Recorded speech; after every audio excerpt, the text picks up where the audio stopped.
Selamat datang. Kali ini kita akan membedah buku fenomenal dari Yuval Noah Harari, Sapiens, untuk mengungkap satu kekuatan super yang tanpa kita sadari telah mengubah segalanya bagi spesies kita.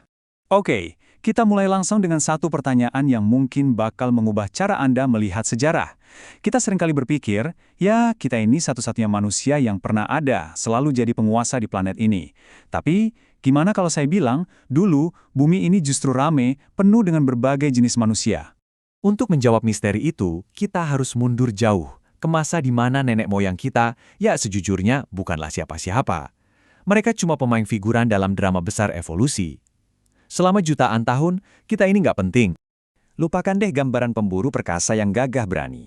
Kenyataannya, kita lebih mirip pemulung yang penakut. Bayangin, kita bersembunyi di semak-semak, nungguin singa atau macan selesai makan, baru kita nyelinap buat mecahin tulang demi sisa-sisa sumsum di dalamnya. Hidup kita isinya cuma was-was. Nah, Harari berpendapat kalau lompatan kita yang super cepat ke puncak rantai makanan inilah yang membentuk psikologi kita. Kita nggak punya waktu untuk membangun kepercayaan diri yang tenang seperti singa. Sebaliknya, kita ini seperti kata Harari, diktator Republik Pisang, selalu cemas, selalu takut posisinya terancam. Dan kecemasan inilah yang, ironisnya, membuat kita jadi spesies yang sangat kejam dan berbahaya. Dan di tengah kehidupan yang serba nggak pasti itu, ada satu fakta lagi yang lebih gila. Kita nggak sendirian.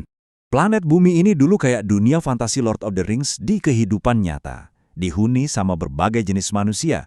Ada Neandertal yang kekar di Eropa, Denisova yang misterius di Asia, bahkan ada Hobbit di Pulau Flores, Indonesia. Coba bayangin, ketemu sama makhluk yang jelas-jelas manusia, tapi bukan kita. Apa yang bakal kita lakuin? Dan biar kita nggak sombong, coba lihat Homo erectus. Mereka ini juara bertahannya dunia manusia. Mereka eksis selama hampir 2 juta tahun. Bandingkan sama spesies kita, Homo sapiens, yang baru ada sekitar 200.000 tahun. Kita ini, ibaratnya, masih anak kemarin sore. Nah, ini dia pertanyaan besarnya. Sebuah misteri pembunuhan zaman prasejarah. Gimana ceritanya dari begitu banyak jenis manusia, kok cuma kita yang tersisa? Ada 2 teori utamanya. Jadi, apakah ini kisah cinta dan percampuran, atau ini kisah persaingan brutal yang berujung genosida? Selama bertahun-tahun, ini jadi perdebatan panas di kalangan ilmuwan. Dan berkat genetika modern, sekarang kita tahu jawabannya. Ternyata sedikit dari keduanya.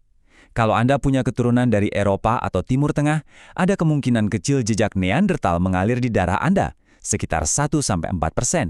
Jadi ini bukan penaklukan total, lebih kayak penggantian, tapi dengan sedikit bumbu-bumbu persilangan.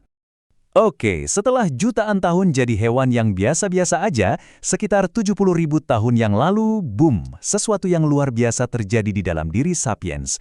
Ini adalah momen Big Bang dalam sejarah kita yang kita kenal sebagai revolusi kognitif. Ini bukan soal otot yang lebih kuat atau tombak yang lebih runcing. Perubahannya terjadi di sini, di kepala kita.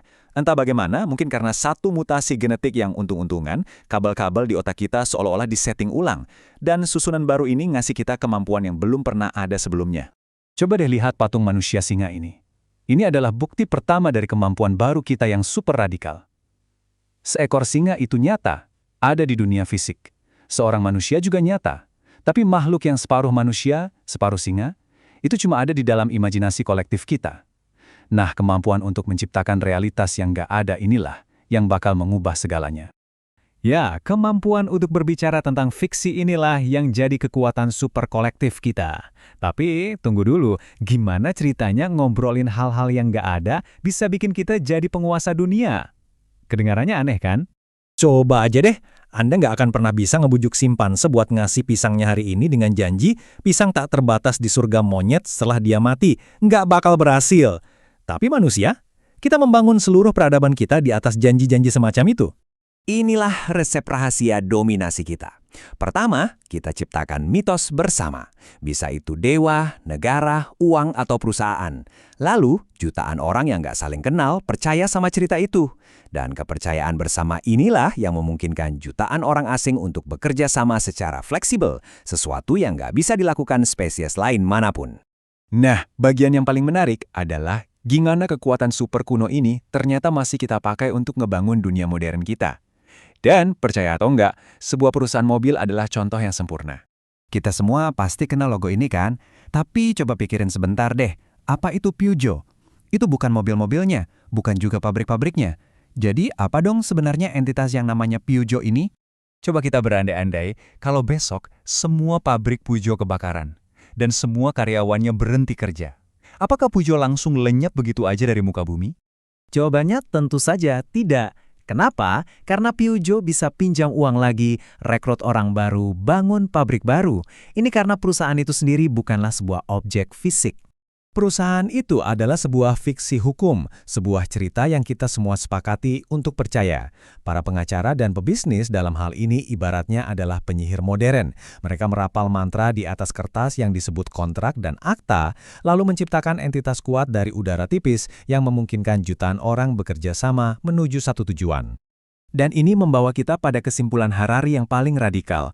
Tidak ada bangsa, uang, atau hukum di luar imajinasi umum umat manusia. Coba renungkan sejenak. Semua struktur kekuasaan di dunia kita, pemerintah, sistem keuangan, bahkan hak asasi manusia, pada dasarnya adalah cerita yang kita semua setujui untuk kita percayai bersama. Kemampuan bercerita inilah yang membawa kita dari pemulung yang ketakutan di sabana menjadi penguasa planet. Kita adalah spesies manusia terakhir yang tersisa, karena ternyata kita adalah pendongeng terbaik. Pertanyaannya sekarang, dengan kekuatan sebesar ini di tangan kita, cerita apa yang akan kita ciptakan selanjutnya?